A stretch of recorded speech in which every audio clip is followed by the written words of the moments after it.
nous arrivons aujourd'hui à la fixation de nombreux tarifs. Et le premier qui nous est offert aujourd'hui à la discussion, c'est celui de l'école de musique. Et en préambule de la fixation des tarifs, je pense qu'il était important de pouvoir présenter quelques éléments chiffrés s'agissant de l'école de musique. Sylvaine n'étant pas là, et on n'a pas débriefé avec le comité culture, je vais m'en charger si ça ne vous dérange pas. Du coup, voici les effectifs ces effectifs au 1er janvier 2020 qui apparaissent ici. Donc en gros, on était à 61 élèves en 2020, c'était juste au début de cette mandature, et on arrive à 79.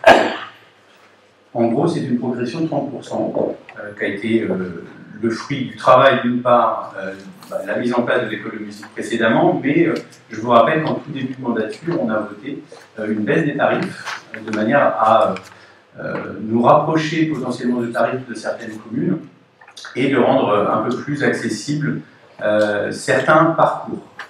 Quelques données de répartition qui ont un peu évolué s'agissant au 1er janvier. Alors c'est en pourcentage, parce que les chiffres, je n'ai pas réussi à les afficher tout à l'heure en mettant, mais on voit la répartition par instrument, où on voit qu'en 2020 on avait 30% pour la guitare, 25% pour le piano, 16% pour la batterie, 12% un peu plus pour la flûte, 10% pour le violon et 3,6% pour la clarinette. L'événement principal, c'est la disparition de la flûte par faute de recrutement d'un professeur. On a essayé depuis 2 ans et nous n'y arrivons pas. Donc du coup, le nombre d'enfants a augmenté et s'est réparti mécaniquement dans les autres. Et on voit que c'est au profit du piano, du violon et de la clarinette. C'est comme ça s'est réparti, en sachant qu'il faut savoir qu'en moyenne, on a entre 10 et 15 élèves qui sortent de l'école de musique et à peu près 12 à 20 qui rentrent, ce qui explique l'augmentation des effectifs. Il y a un gros renouvellement au fur et à mesure, soit pendant le parcours, c'est-à-dire les enfants qui arrêteraient alors qu'ils ont encore l'âge, mais aussi la sortie mécanique due au fait que, une fois que les enfants passent au lycée, c'est plus compliqué pour eux de rester sur le territoire bien souvent, et s'ils veulent continuer les parcours, ils sont obligés d'aller soit dans des écoles de musique, soit dans des conservatoires, ce qui peut arriver assez régulièrement. Des fois, ils arrêtent et ils continuent la pratique simple sur ce type-là. Si on regarde la répartition par les différents parcours que vous avez, donc on va des parcours les plus simples aux parcours les plus complexes, on voit que il y a une augmentation sur les parcours un peu plus chargés en instruments, IC3, IC4, qui est principalement dû au fait que sur cette mandature, vous avez des enfants qui ont commencé les parcours IC3, IC1, IC2 et qui ont potentiellement glissé parce qu'ils ont juste grandi. Je rappelle que IC3, IC4, ce sont des parcours où on perfectionne la pratique. En fait, les parcours sont aussi liés à l'évolution des enfants.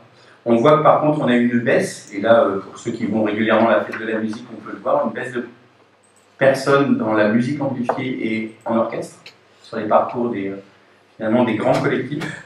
Après on est sur des petits effectifs, 79, donc quand vous avez 3-4 en musique amplifiée qui arrêtent ensemble, parce qu'ils ont pris l'habitude de le faire, de jouer ensemble, voilà. Puis aussi le départ à la retraite de l'un de nos professeurs, qui était un des grands promoteurs, par exemple, de la partie musique amplifiée. Donc, il n'y en a plus qu'un qui s'en occupe, donc c'est un tout petit peu plus dur de recruter.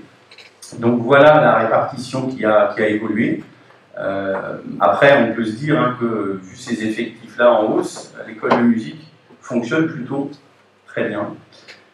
Et puis, entre ceux qui pratiquent dans des groupes à titre privé et ceux qui ont basculé sur des conservatoires, parce que je vous rappelle qu'il y a un des parcours qui correspond qui peut se faire en parallèle de l'option musique ou de l'enseignement de spécialité musique.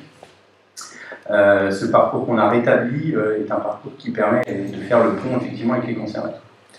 Le dernier élément, et là c'est des éléments chiffrés, Maxime, tu pourras rebondir si tu le souhaites, concerne le sujet du coût de cette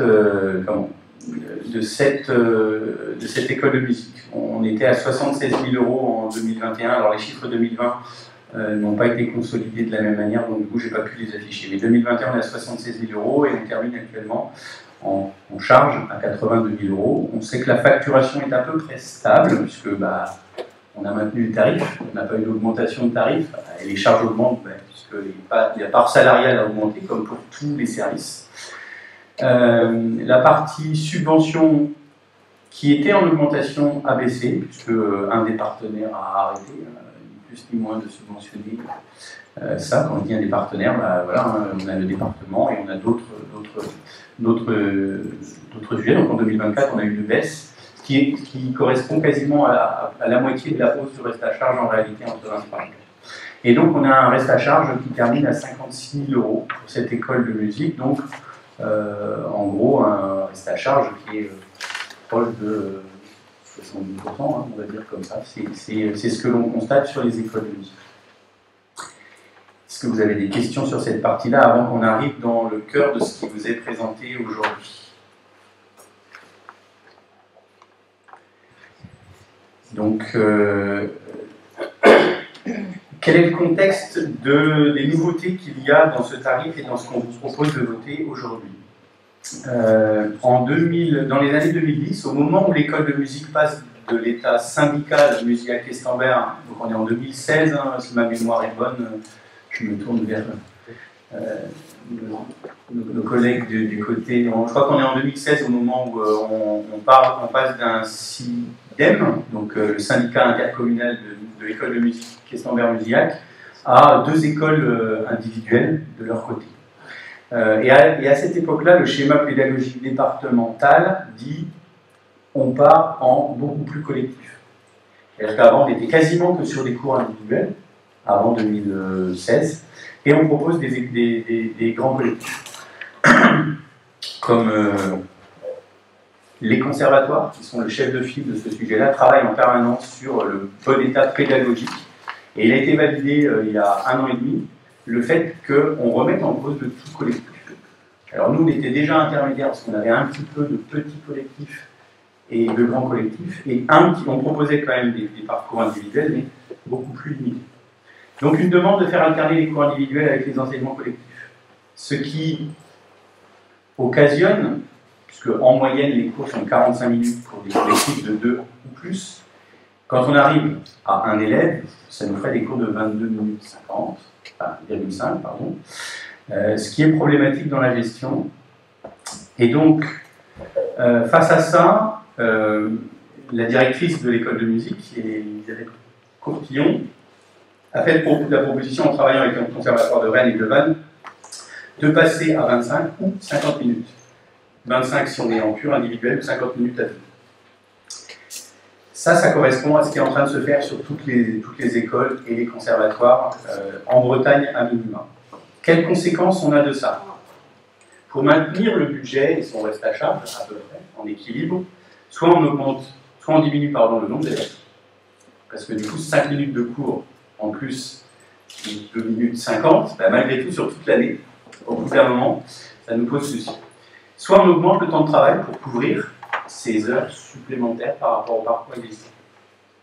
Donc ça représente soit moins 7 élèves, ça veut dire des recettes de 2 800 € en moins, soit on augmente de 66 heures le temps de travail pour couvrir ces 5 minutes-là, et ça nous fait 2 000 € de coûts en plus. Donc, première possibilité, on réduit le nombre d'élèves, moins de recettes, ou on augmente le nombre d'heures, mais plus de dépenses. Ce qui amène à la rentrée, alors, au-delà d'un nouveau parcours créé en pur et dur qui s'appelle la découverte instrumentale, c'est-à-dire juste après l'éveil musical, on crée une étape intermédiaire pour les jeunes qui voudraient commencer à la pratique des instruments. Donc ça, c'est la découverte instrumentale, c'est un nouveau parcours complet. En revanche, c'est la création de ce qui est présenté ici, le parcours mixte, qui remplace le parcours petit collectif existant précédemment. Et ce parcours mixte-là passe soit sur des cours individuels de 25 minutes, soit des cours en binôme de 50 minutes, plus un cours de grand collectif, puisque c'est ce fonctionnement-là qui arrive. Donc le choix a été fait pour compenser ça, c'est de dire on va passer à une augmentation du temps de travail, parce qu'on ne veut pas, typiquement, si les 79 élèves ça représentait, on pourrait dire, ah non, on peut en accueillir que 72 compte tenu du nombre d'heures que l'on a. Pour nous, c'était difficile à travailler ce point. Ça veut dire un surcoût de 2 000 €. Et de manière à ne pas trop surcharger le reste à charge de la commune, la proposition qui a été faite par la directrice de l'école de musique et qui a été validée par nous autres au niveau du bureau et notamment au niveau de Sylvain, c'est de dire on prend en charge la moitié de cette hausse, ce qui représente 5,5% sur les tarifs au global, de manière à absorber ces 1 000 € de surcoût, puisque voilà, les familles paieront un petit peu plus et la commune aura un reste à charge supplémentaire. Donc voilà, j'ai essayé d'être le plus clair possible et le plus synthétique possible sur cette situation. L'objectif, c'est d'être cohérent sur les départements dans la pratique des instruments, de manière à ce que les élèves de tous les territoires soient à peu près dans les mêmes dispositifs. Est-ce que ça amène des questions de votre part? Oui, Madame Danilo. Ce n'est pas une question, plutôt une remarque, de façon à rendre un petit peu plus visible la participation de la commune. Est-ce que sur les tarifs, il y aurait possibilité de mettre en place le reste à charge de la commune? De préciser le reste à charge. Voilà. Oui, on le fera de manière, bon, ça c'est tout à fait envisageable, sur le document qui est présenté. On le fera de manière totalement fictive, au sens où on va prendre le reste à charge global de l'école et on le mettra sur chacun des prestations, parce qu'en réalité, sur chaque parcours, si on va dans le détail, le reste à charge n'est pas tout à fait le même. Je suis d'accord, mais aujourd'hui, je pense qu'aucun castor vertois ne sait vraiment ce que la commune prend en charge pour chaque service. Oui, bien sûr. Et ils vont communiquer, ne serait-ce que pour faire passer ce genre de tarif. Bien sûr, non, mais je pense qu'on peut expliquer ça, effectivement. C'est une bonne manière de montrer que l'objet, c'est qu'il y a une hausse, mais qu'elle est prise en charge que partiellement par la commune et qu'on demande aux usagers de l'école de musique de participer. Et que le reste à charge, il est de 70%. Ouais. Est-ce qu'il y a d'autres questions? Oui, monsieur Menant. Oui, donc déjà, une remarque. On aurait bien aimé avoir un prévisionnel sur 2025 pour parler justement de cette augmentation de 5,5%. Voilà, donc on n'a pas eu pour la convocation. Par contre, on parlait d'ailleurs de comparaison au niveau des écoles de musique, donc on va comparer aussi celle de Musiac par rapport à Castanvert, sur des parcours de type éveil musical et découverte instrumentale. Des parcours mixtes, les familles modestes se retrouvent jusqu'à 37% plus cher à Castanvert qu'à Musiac, pour des parcours similaires. Ensuite, l'augmentation de 5,5% s'applique à tous les parcours, alors qu'il n'y a que le parcours mixte et un autre parcours qui évolue en termes de durée. Et au niveau des tarifs extérieurs, on est quand même beaucoup plus cher que Musiac, et donc du coup pour les familles en dehors de Castanvert, je pense notamment éventuellement à Lausac ou Béric qui sont à mi-chemin entre Musiac et Castanvert, ça ne les incite pas à venir à Castanvert éventuellement. Alors, dans les faits, les effectifs hors commune sont très très faibles, donc on vote un tarif extérieur pour pouvoir le proposer, mais globalement on remplit notre école de musique par Castanvert. Donc ce tarif-là, on a une obligation de le faire parce que si on avait un besoin, mais on pourrait très bien dire, ça arrive hein, dans certains territoires, on dit c'est réservé aux communaux, mais c'est problématique parce que du coup légalement c'est contestable, on peut titiller. Dans les faits, ce tarif extérieur est un peu anecdotique en réalité. À chaque fois, chaque année, vous nous faites le sujet de Musiac, je vous ferai remarquer que généralement, ils votent après nous les tarifs. Donc, de toute manière, on pourrait continuer éternellement à se fixer sur le tarif de l'année d'avant. S'il passe une hausse, du coup, on ne l'aurait pas anticipé. Ça, c'est le premier élément. Ensuite, l'objet, c'est d'être dans une maîtrise. On est déjà sur un reste à charge qui est près de 70%. On estime que la commune fait un gros effort sur ce sujet-là. Par ailleurs, moi j'aimerais bien voir le reste à charge de Musiac, parce qu'il s'avère qu'on les a rencontrés il n'y a pas très longtemps sur un autre sujet, et qui était notamment l'avenue de l'Orchestre National de Bretagne, puisque c'est quelque chose qu'on fait en collaboration avec eux. Et je pense que Sylvaine et Alan Dupérin, notre agent, ont dû négocier pendant 1 heure parce qu'ils voulaient passer des hausses. Donc, nous, là, on passe une hausse qui est très minime au regard de la baisse qu'on a fait en tout début de mandat. Parce que je vous rappelle qu'on avait baissé de plus de 10% sur ces tarifs à l'origine. Donc, en fait, là, la hausse, elle ne compense même pas l'inflation des éléments qui sont ceux des salaires des enseignants de musique. Donc voilà, un reste à charge de 70% et une augmentation qui est inférieure à celle de l'inflation depuis le début du mandat. Je pense qu'on est plutôt pas trop mal. Maxime, si tu peux rajouter quelque chose. Ouais, 2 remarques complémentaires. La première, c'est qu'on a essayé de discuter l'école de musique communautaire.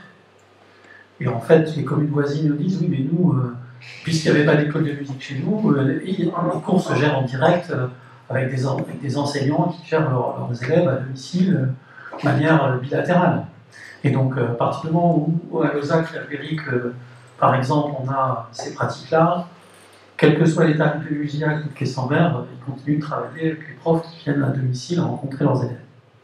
Donc, c'est pas là où ça se joue de toute façon. Et puis, deuxième remarque, puisque Danilo nous y invite, vous voyez, on a un reste à charge qui est 56 000 € à peu près sur l'année 2024.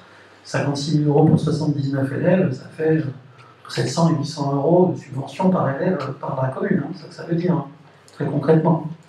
Donc si on veut un chiffre, ce que les gens payent, il faut qu'ils retiennent ça. C'est-à-dire que chaque élève est de fait subventionné par la commune à hauteur de 750 € de moyenne.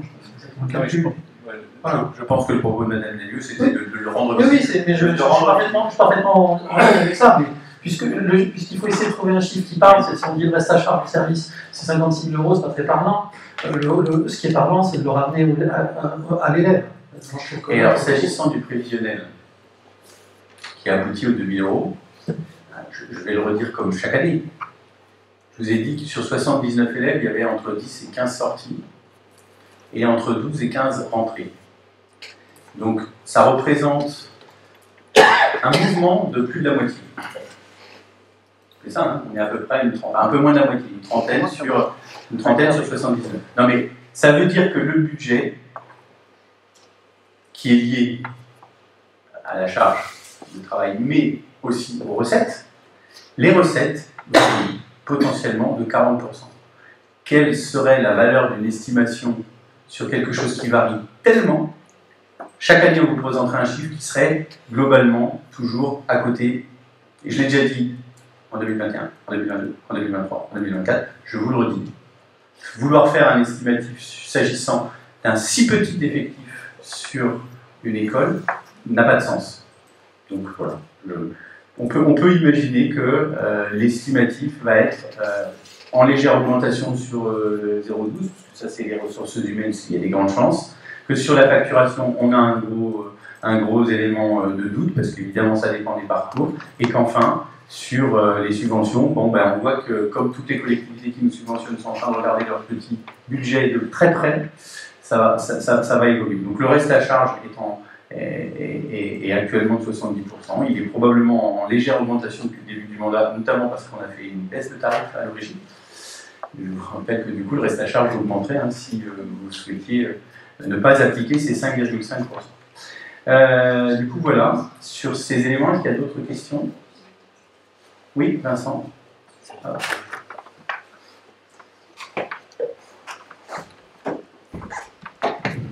Toujours pas de questions, mais dire que moi je voulais faire remarquer le travail des enseignants de la musique et des directrices sur la commune. Effectivement, il y a des cours, il y a les gens qui en profitent de ces subventions et tout ça, mais il y a aussi la commune qui en profite. Ils participent à la Lune Rousse, ils participent à la fête de la musique, ils vont à l'EHPAD.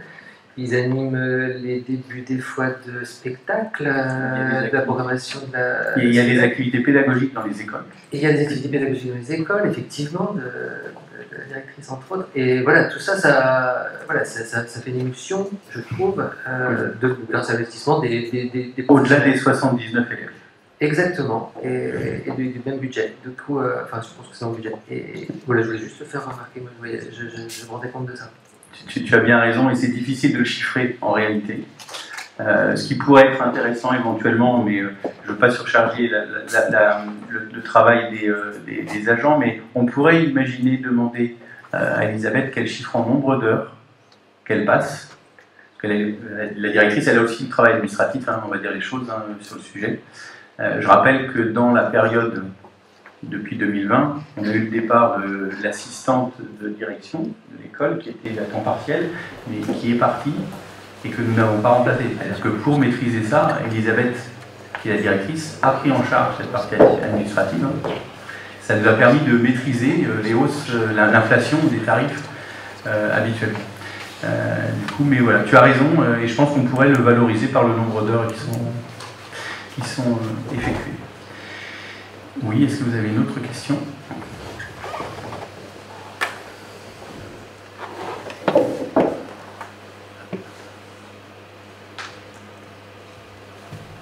Non, je tenais à préciser que les tarifs que je compare, c'est les tarifs de 2025 pour Musiac et pour Questembert, parce que Musiac s'est passé au vote dernièrement.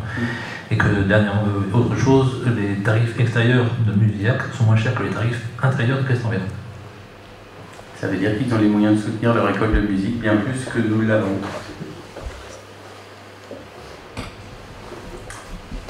Du coup, c'est toujours intéressant, hein, parce que vous voulez augmenter les charges pour la commune, le reste à charge, et vous passez votre temps à chaque conseil municipal où on vote une taxe à vouloir baisser les recettes. Quelle que soit l'activité sur laquelle on vous présente des tarifs, des coûts, vous voulez sans arrêt que les charges augmentent et que les recettes baissent. Je laisse les citoyens qui nous écoutent, les journalistes qui sont là, noter que votre manière de penser les finances publiques, c'est toujours moins de recettes et toujours plus de charges. Je vous propose de passer au vote. Vous êtes gentil. Je profite pour dire bonjour à tout le monde. C'est intéressant comment vous abordez les choses. En fait, on agit pour les questions d'artois. Donc lorsqu'on voit qu'il y a des choses qui sont mal gérées, on pointe du doigt et on essaye de faire en sorte que ce soit mieux géré. Là, sur l'école de musique, il y a une hausse de 5,5%. Okay. Lorsqu'on fait un chiffre, vous aviez annoncé 66 heures à 2000 €, ça fait à peu près 30 € l'heure. D'accord? C'est bien ça? On est bien d'accord? Ensuite, quand on regarde par rapport au nombre d'heures, combien y a-t-il d'heures faites à l'école de musique annuellement? Je n'ai pas les chiffres là, je ne vais pas vous les donner pour ne pas dire d'erreur. D'accord. Par rapport au tableau qui avait été communiqué, j'arrive à quelque chose autour de 2048 heures, 2050 heures, à peu près. Je parle parce que là, vous nous apportez des chiffres qui n'ont pas été présentés, évidemment, en commission des finances, donc c'est un peu difficile de prendre du recul. Donc je mets mes calculs entre guillemets, ça sera à réviser, évidemment. Donc ça veut dire que le cours d'heure de l'école musique est facturé à l'enseignant à 30 € l'heure. Si on compare par rapport au nombre facturé de la charge de l'ensemble, on arrive à 2050 heures, ce qui conduit en fait à une augmentation de 2000 €, ça augmente en tout de 3,2%. Alors que vous nous présentez que les 2000 € représentent une hausse de 5,5% pour les Questembertois, pour les élèves, et 5,5% pour la commune. Donc au total, ça fait 11%. Donc là, je n'arrive pas à comprendre pourquoi il y a un tel écart entre 3,2%. Je mets mes chiffres entre guillemets parce qu'on découvre malheureusement ces chiffres en conseil municipal, il est 11%. Vous comptez les cotisations sociales? Oui, Pierre-Alexandre. Ah oui, là c'est cotisation sociale, c'est marqué dessus. Charges comprises. Mathieu Polygon, j'ai une question pour vous. Ce sujet-là, on l'a abordé en commission finance. Pourquoi est-ce que, là, ce que vous nous sortez, vous ne l'avez pas abordé en commission finance, vu que c'est quand même un peu là le lieu quand même de discuter de tout ça? C'est exactement ce que je viens de dire, c'est que ces chiffres n'ont pas été présentés en commission des finances. Je vous ai demandé en commission des finances justement un budget prévisionnel, et donc justement ces 66 heures, ces 2000 heures, et ces chiffres n'ont pas été présentés en commission des finances. Oui, mais à ce moment-là, vous pourriez faire une extrapolation avec les chiffres de l'année dernière, voire des chiffres depuis 2020. Non, je n'avais pas ces chiffres de 7 élèves et 66 heures. Donc les chiffres depuis 2020, vous ne les avez pas? Pas ces chiffres-là qui sont présentés là. Non, bien sûr. Donc c'est ces chiffres-là, je me base sur ces chiffres-là. on ne peut pas faire autre chose sans ces chiffres-là. Pourtant, vous nous dites de faire du prévisionnel sur 2025 alors qu'on n'a pas les chiffres de 2025. Ça donc veut dire qu'on doit faire du prévisionnel. C'est intéressant. Je me pose la question si vous êtes bien là en commission des finances. En commission des finances, je vous ai demandé. J'y suis, je vois que vous ne posez pas de questions. Justement, vous êtes bien gêné par ma réponse. Vous êtes bien gêné par ma réponse, effectivement. Nous aussi, on pose la question de votre présence, parce qu'apparemment, vous ne posez aucune question. Président de la commission finances dehors. Ah, voilà. Ça va être compliqué. Maxime. Donc c'est bien. Moi j'aimerais simplement vous avez dit, on espère que, enfin, on pointe les choses mal gérées. Alors, moi, je fais un rapide calcul qui est très simple. On fait le cas entre 2021 et 2024 où les tarifs n'ont pas bougé. Hein. En 2021, le reste à charge par élève, c'est 750 €. On augmente le nombre d'élèves, on augmente les charges, et à la fin, 3 ans plus tard, on descend à 702 €. Alors, donc on est en train de démontrer qu'on a eu une stratégie de baisse des tarifs, d'augmentation du nombre d'élèves, et qu'à la fin, ça coûte plutôt moins cher ramener à l'élève. Donc c'est tout sauf c'est tout sauf un sujet mal géré. Et ça, pour le coup, c'est pas des données prospectives d'un budget prévisionnel, c'est les éléments du passé. Et on vous dit simplement, ce qui me paraît rationnel, que là, face à une augmentation très significative du temps de travail des enseignants, puisque le temps d'élève, face à face élève va augmenter nettement plus de 10%, puisque quand on passe de 45 à 50 minutes, c'est 5 sur 45, c'est 11% d'augmentation, et ben on considère qu'on coupe la poire en deux, c'est-à-dire que l'augmentation du temps et donc l'augmentation du coût, elle se partage à moitié-moitié entre l'usager, qui va payer 5,5, et le contribuable, c'est-à-dire celui qui paie les impôts locaux, et donc le budget communal, qui va payer 5,5. C'est la logique la plus, la plus sécure possible, dès lors qu'on peut difficilement produire des prévisionnels compte tenu des fragilités, d'autant que là en plus c'est d'autant plus fragile que toute l'offre change. C'est-à-dire qu'il y a un nouveau parcours et les parcours anciens, pour une partie, sont transformés. Peut-être que des gens ne vont pas vouloir que leurs enfants soient encore individuels, ils vont s'organiser autrement, peut-être que d'autres se disent c'est une super aubaine, pour le coup c'est imprévisible. Par contre, ce qui est prévisible, c'est de se dire que quand l'augmentation du temps de travail est de 11%, on confie 5,5 à l'usager et 5,5 au contribuable, ça me paraît être relativement raisonnable.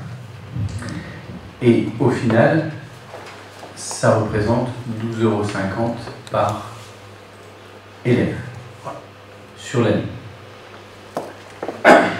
Alors, juste pour compléter, le 5,5%, je vous rappelle la grille tarifaire, l'application des 5,5% s'applique à l'ensemble des parcours, alors qu'il n'y a que 2 parcours qui voient leur temps augmenter.